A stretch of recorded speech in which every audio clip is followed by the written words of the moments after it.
Bonjour. Comment ça va? Bien, et vous? Ouais, très bien. On va regarder votre CV vidéo dans un instant, mais j'ai une question hyper simple. C'est quoi votre métier? Les télécoms. Les télécoms. C'est de faire des télécoms, ouais. C'est ça mon métier. Après, mes passions, elles sont différentes. Et puis, c'est de se dire, quand on gagne de l'argent dans les télécoms, comment on peut l'utiliser pour essayer de faire d'autres choses. On s'est plongé dans votre histoire, elle est assez folle. Il y a des accidents, il y a des montées, il y a des descentes. On regarde tout de suite votre CV vidéo.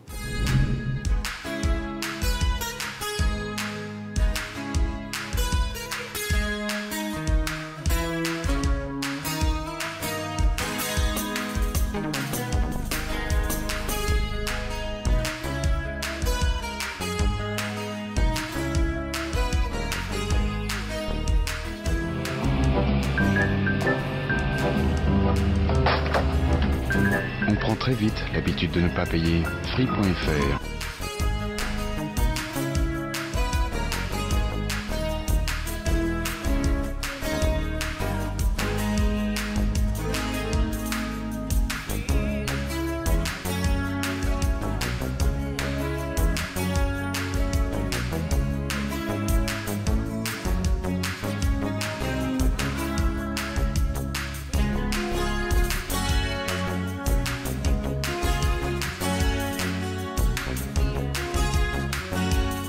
On pense chez Free que jusqu'à présent, vous avez été pris pour des vaches à lait et que vous avez besoin de donner une leçon à votre opérateur.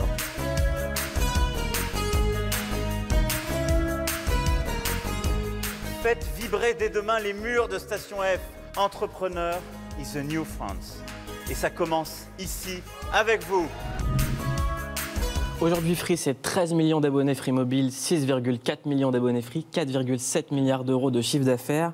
Et selon Forbes, votre fortune est estimée à 8,1 milliards de dollars.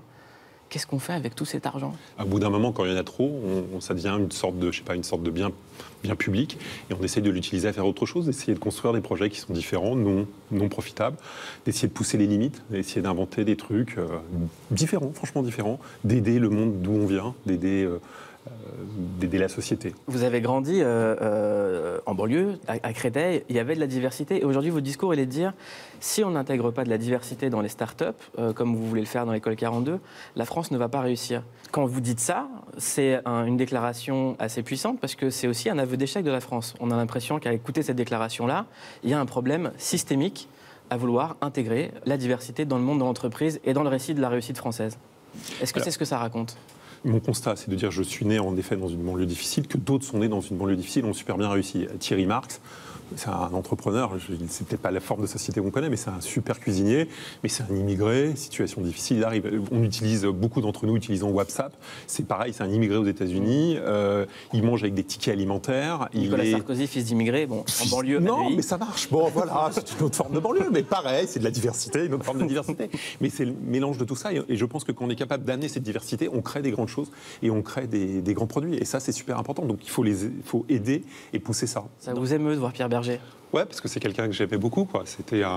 On était vraiment très différents, très différents. Puis on s'est rencontrés, puis on s'est retrouvés à un moment, et c'était toujours des blagues. Il me ferait toujours des livres écrits très gros et très peu de pages. Je me dis, celui-là, au moins, je suis sûr que vous allez le lire. Et donc, on avait des échanges comme ça, assez drôles, et c'est vraiment quelqu'un que j'apprécie beaucoup, parce que c'était un vrai, au-delà de l'image qu'on pouvait avoir lui, c'était vraiment quelqu'un contre toute forme de bourgeoisie, extrêmement cultivé, et vraiment quelqu'un de très attachant. Quand il aimait les gens, il les aimait vraiment à fond, quoi. C'était pas que du business entre vous? Ça a commencé comme ça, et puis après, avec le temps, ça a évolué vers quelque chose, je crois, de plus fort. Je suis très triste pour lui, pour tous les gens qui l'entouraient, pour Madison, son mari. Je suis vraiment très triste pour eux, parce que c'était vraiment quelqu'un de très fort, très puissant dans l'amour qu'il pouvait donner. Pierre Berger véhiculait aussi une certaine idéologie. C'était le plus bavard des trois actionnaires qui ont racheté le monde, avec Mathieu Pigasse et vous. Est-ce qu'il vous a orienté politiquement? Est-ce qu'il vous a formé? Je ne sais pas s'il nous a formés. Je pense qu'on était... vous savez, la chance, c'est qu'on s'est retrouvés. On est tous les trois très différents. Avec Mathieu et Pierre, on était tous les trois, vraiment chacun avec notre spécificité. Je crois qu'il y a un des actionnaires du Monde qui détestait profondément, ou qui déteste profondément Emmanuel Macron, et un autre qui l'adorait. Donc voilà, vous étiez dans des trucs comme ça complètement extrêmes. Et quel que soit l'homme politique, le sujet, on était rarement d'accord. Mais ça donnait des discussions super intéressantes, passionnantes. Qu'est-ce que ça vous a offert à vous le monde? Est-ce que c'est la respectabilité? Parce que vous venez pas de l'establishment, maintenant vous en êtes, et vous y êtes bien. Vous non, je préfère la première situation, je préfère. Voilà. Toujours pas parti. Dixième fortune de France, donc c'est pas mal, on est dans l'establishment, mais qu'est-ce que ça vous a amené? Est-ce que ça a changé le regard de l'establishment d'avoir racheté le Monde? Est-ce que c'est juste pour ça que vous l'avez fait? Pour plus qu'on dise, c'est un pirate qui a fait de la prison, qui a fait du Minitel, qui a machin? Non, moi j'ai toujours investi beaucoup dans la presse, donc si vous voulez, à chaque fois qu'il y a eu des nouveaux projets de presse ou des journaux en difficulté ou des chaînes de télévision en difficulté ou des chaînes de télévision nouvellement créées, j'ai toujours été ravi de participer économiquement sans jamais chercher à en avoir le contrôle. Donc je n'ai jamais eu un média dans lequel je me suis retrouvé en contrôle et j'ai toujours souhaité être associé où que ça soit. Est-ce que c'est pas le meilleur moyen d'avoir bonne presse, d'avoir mis un ticket dans tous les journaux? Bah écoutez, je suis actionnaire, je crois que j'ai un niveau d'actionnariat pas très éloigné, je sais pas, chez Mediapart par rapport au Monde un petit peu inférieur, je suis plutôt pas bien traité par Mediapart. Et si vous regardez Le Monde, je crois que ni Mathieu, ni Pierre, ni moi n'avons eu des articles sympathiques. Il y a un truc fantastique, c'est quand vous regardez les réseaux sociaux, dès que Le Monde prend une position, ça peut être que celle de ses actionnaires. Moi, je trouve que les positions du Monde sont, dans tous les cas, éloignées au moins de 2 actionnaires historiques sur 3 du Monde. Parce qu'on commande tous les 3 pas d'accord. Non, je sais pas, il y a une grande défiance des médias qui est due au fait que la plupart des médias sont possédés par des grands groupes et qu'il y a une concentration. Et en ce moment, la vision est en train de changer. Par exemple, Patrick Drahi, en rachetant Libération, en a fait, pour simplifier les choses, une offre dans un forfait téléphonique.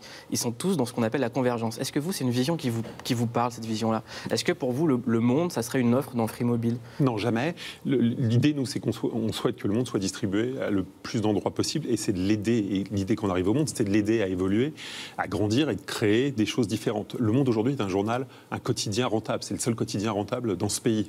C'est ce qui est un truc énorme. Pourquoi? Parce que les équipes qui sont au Monde ont inventé des produits, se sont renouvelées, ont su conserver leur indépendance forte. C'est-à-dire qu'ils sont assez entiers sur leur sujet. Prenez leur position sur le changement ou la suppression de l'ISF. Ils sont assez durs.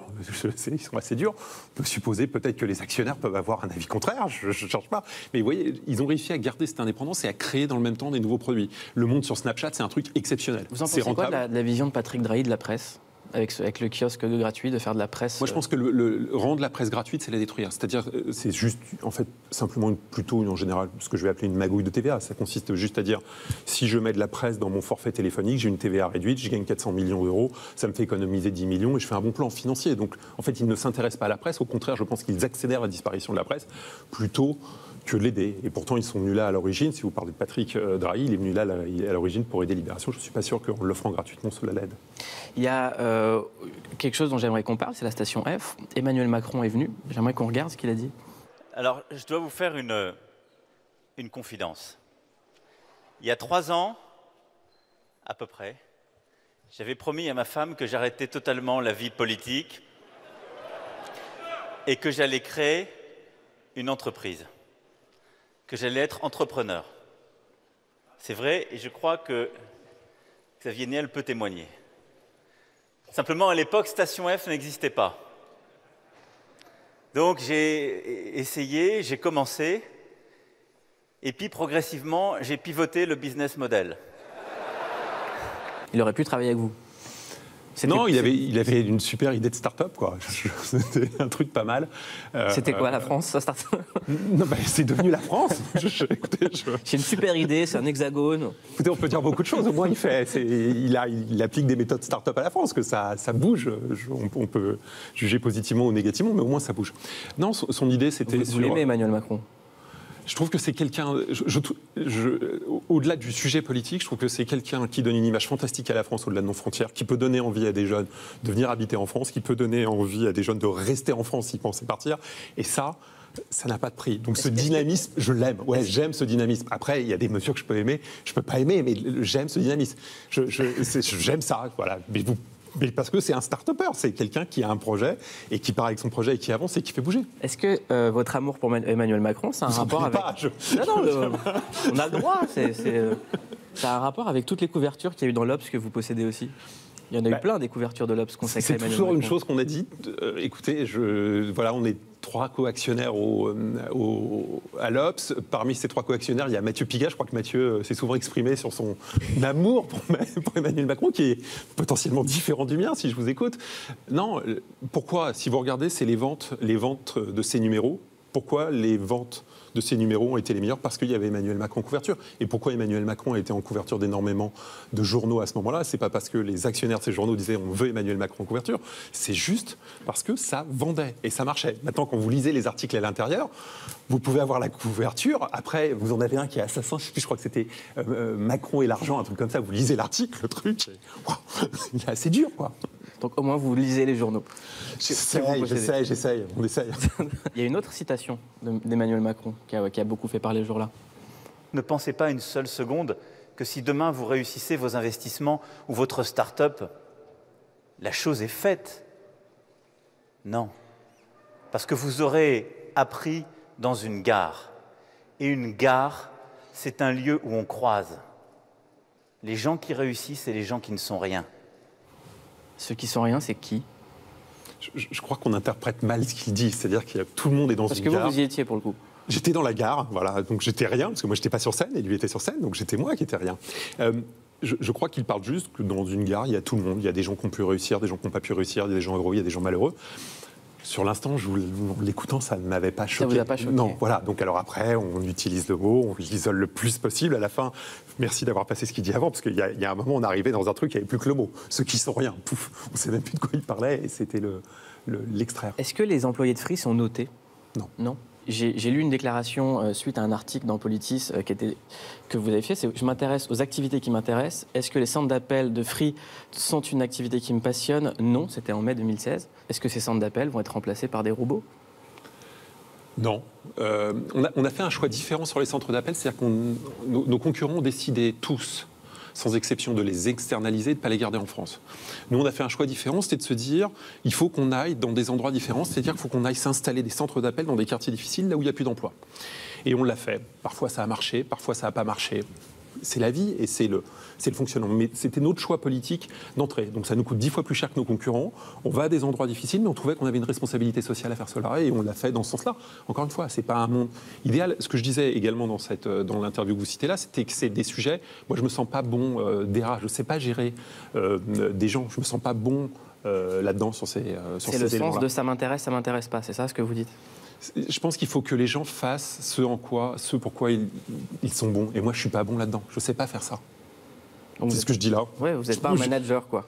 Je ne suis pas omnipotent, je ne suis pas à supposer, mais ça existait dans d'autres époques où le dirigeant d'une entreprise pensait qu'il savait tout faire seul. Moi, je pense que je ne sais pas faire ça. Je ne suis d'ailleurs pas dirigeant de Free, je suis que directeur de la stratégie. J'en suis l'actionnaire majoritaire, mais je ne suis pas le dirigeant formel de Free. Donc, quand il y a des dysfonctionnements qui éclatent dans la sphère publique, comment vous réagissez devant votre télé? Vous passez un coup de fil, vous dites... Je regarde assez peu la télé, je suis vachement sur le replay, je dois être un peu obsolète et ringard, donc j'ose pas le dire parce que je vends des abonnements à la télévision, donc il faut que je fasse attention à ce que je dis. Mais non, quand vous avez des dysfonctionnements à des endroits donnés, vous essayez de voir comment vous savez les corriger dans la limite de ce que je peux faire ou ce que je sais faire. Vous bossiez, vous, à l'école ou pas? J'étais moyen, quoi. J'étais pas, c'est à la mode de dire j'étais super cancre. C'était pas mon cas, j'étais moyen. Mon papa dit toujours je visais 10. Donc j'avais 10. J'avais jamais 11. Quand j'avais 9, je bossais un peu plus. Quand j'avais 11, je bossais un peu moins. Et j'arrivais à me caler. Mais vous êtes aussi contre l'héritage. Est-ce que vos enfants seront des héritiers? J'espère pas. Est-ce que vous allez leur dire, je te coupe les vivres à tel âge Qui est capable de dire à ses enfants, je vais pas te donner à manger personne? Enfin, j'espère, je m'inquiétais soudainement. Mais non, je pense qu'il y a un moment, quand vous commencez à avoir des fortunes aussi importantes qui sont immatérielles, tout à l'heure vous donniez des chiffres pour tenter de me faire réagir dessus, je ne sais pas réagir sur ça, parce que c'est immatériel, on ne sait pas ce que ça veut dire, des milliards, je ne sais pas le quantifier, c'est beaucoup, c'est probablement trop, mais l'idée c'est de se dire cet argent, on peut peut-être en faire autre chose de plus intelligent, et le donner à ses enfants, c'est peut-être leur mettre des charges qu'ils n'ont pas choisi. On est tous égaux en droit, peut-être aussi en devoir, et c'est peut-être pas plus mal d'essayer de faire sa vie par soi-même et non pas au travers de ses parents. Dans votre légende, il y a plein de choses qui parsèment le parcours, et il y a l'obtention de la licence pour faire Free Telecom. Alors, la légende, je ne sais pas si c'est une légende, dit que Nicolas Sarkozy y était opposé, et que François Fillon, ça lui plaisait. Parce qu'il n'y avait que 3 opérateurs qui avaient été très lourdement sanctionnés quelques années avant, 534 millions d'euros, parce qu'ils s'entendaient sur les prix. Donc François Fillon pensait qu'il fallait un nouvel opérateur. Et il paraît que vous avez profité d'un jour où Nicolas Sarkozy a fait un malaise vagal. Ah, c'est pas nous qui en ont profité. Le gouvernement a signé ce décret ce jour-là, mais je pense que ça peut pas être vrai. Ça peut être une rumeur ou un hasard. Enfin, je ne peux pas supposer qu'un Premier ministre de la France passe passer un décret juste parce que ça me paraît très, très bizarre, non? Je sais pas, c'est ça. Non. C'est-à-dire que l'autre, il était mal comme ça, un malaise? Signature. Bizarre, ça paraît très bizarre, non? Est-ce que c'est un milieu où on magouille les télécoms? Non, où tous les coups sont permis? Tous les coups sont permis sûrement, mais ça c'est la concurrence saine, c'est la concurrence qu'on aime, c'est-à-dire que c'est la concurrence dans laquelle on ne s'entend pas et qui bénéficie aux consommateurs, à l'abonné. Donc les Français payent aujourd'hui leur forfait, je sais pas, ils ont récupéré 10 milliards de pouvoir d'achat grâce à l'arrivée d'un nouvel acteur. Les 4 acteurs en place vont tous très bien, gagnent tous de l'argent. On peut supposer qu'avant, ça devait aller encore beaucoup, beaucoup mieux. Tant mieux s'il y a un peu de concurrence. Et c'est assez sain si cette concurrence respecte toutes les parties de cette chaîne. Donc non, c'est pas un métier, c'est un métier de grandes entreprises qui ont appris à vivre dans un monde un peu concurrentiel, et tant mieux. Moi, j'aime bien la concurrence. Je pense que la concurrence, c'est sain. On ne va pas aller jusqu'à la notation, mais la concurrence, c'est sain parce que ça permet de créer des choses qui sont différentes. Ça pousse tout le monde à penser à son activité. Ça pousse tout le monde à aller plus loin, à créer des trucs. Vous avez une phrase que j'adore. Vous avez dit quand quelqu'un vous dit ça marchera jamais, je suis pas sûr qu'il faut y aller. Ça veut dire qu'il y a beaucoup d'argent à se faire. Ouais, c'est un peu ça. Je sais pas si vous voyez un de vos concurrents qui dit oh là là, ce truc-là, nous on le fait, mais ça marche pas du tout. Ça va être bien, on va essayer de faire la même chose, c'est toujours la même chose. On vous l'a souvent dit, ça ne marchera jamais? Oui, mais je crois qu'on le dit à tout le monde, quand on veut créer, quand on a un projet, quand on veut essayer de faire quelque chose, on peut être entouré de gens un peu négatifs qui vous disent vous n'avez aucune chance que ça marche, vous ne le ferez pas, ça ne fonctionnera jamais. C'est quand même, heureusement qu'à tous les gens à qui on a dit ça, un petit nombre ou un grand nombre, j'espère, se sont lancés, ont fait quelque chose. Il y a une question que je me pose autour de la Freebox et des lignes de télécom. La France n'est plus pareille depuis les attentats, le pays n'est plus pareil depuis l'état d'urgence, et là, avec la loi antiterroriste, c'est encore différent.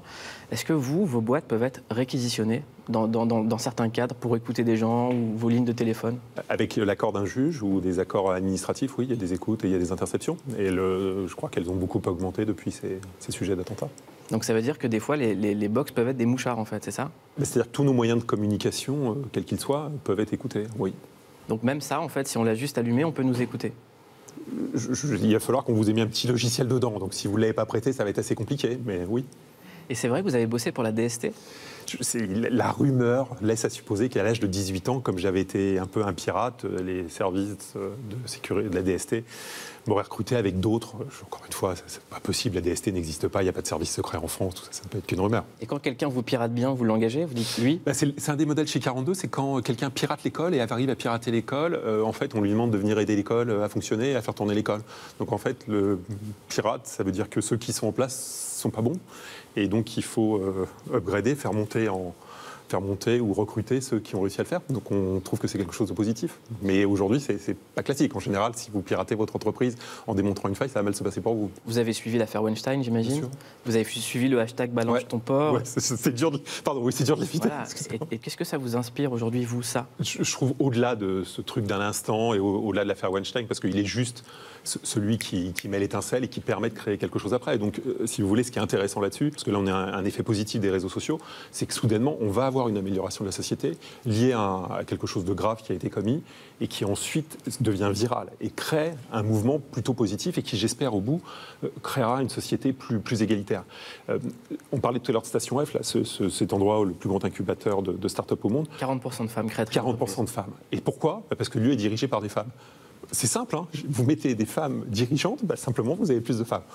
Le truc est magique. Donc je pense qu'on a besoin plus de diversité, quelle qu'elle soit. Donc on travaille vraiment là-dessus. Moi j'essaye à chaque fois de se dire comment on est capable de ne pas mettre seulement à la direction de ce machin-là un mec blanc qui a mon âge, quoi. Le truc est là, mais ça ne va pas marcher. Et si on continue de faire comme ça, il y a un moment, ça explose. Parce que vous segmentez le monde en ceux qui vous correspondent, et puis on va se reproduire, donc on va être de plus en plus, et puis le reste du monde, et ça ne marche pas.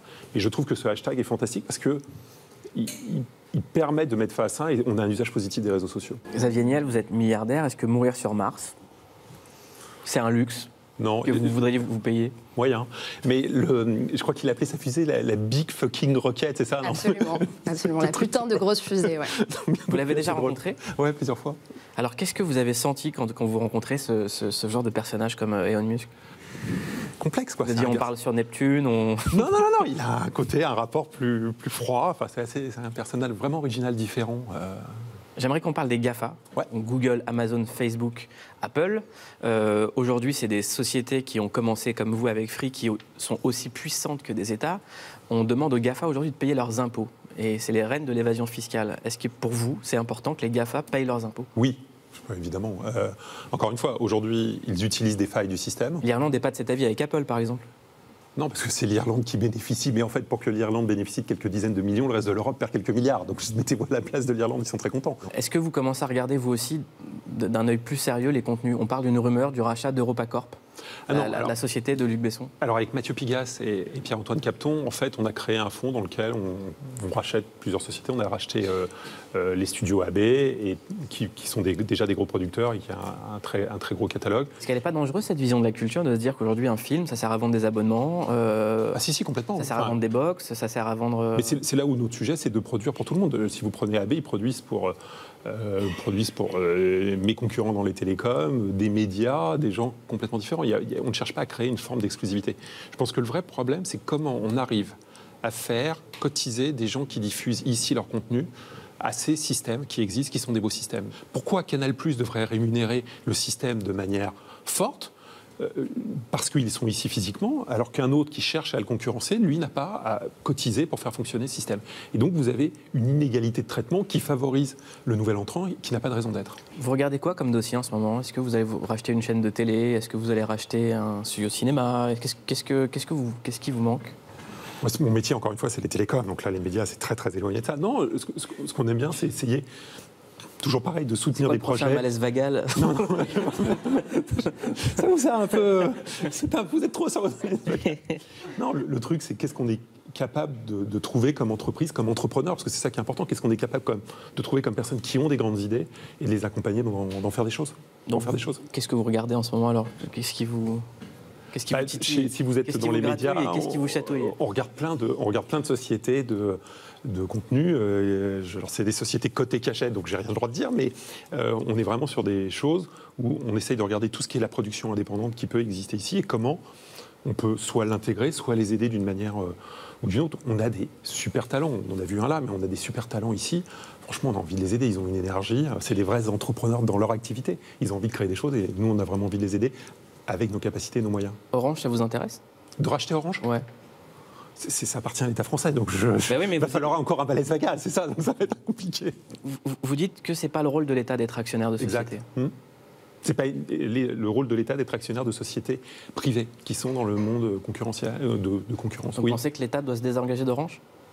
Je pense que l'État doit se désengager d'Orange et vous pouvez poser la question de la légitimité peut-être de l'État d'avoir autant de chaînes publiques. Enfin, vous pouvez poser plein de questions autour de ça. Donc il y a une fréquence du service public qui peut vous intéresser pour faire une chaîne?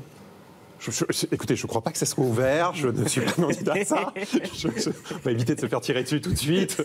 Vous allez me dire que la dirigeante de France Télévisions est l'ancienne dirigeante d'Orange, tout ça, on va chercher un complot. Non. Mais non, on papote.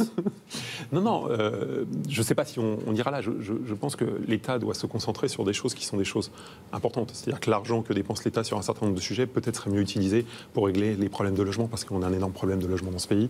Et vraiment, de la manière dont est fait la législation aujourd'hui, ça peut être que l'État qui s'en occupe. Enfin, des sujets qui sont plus importants pour notre quotidien.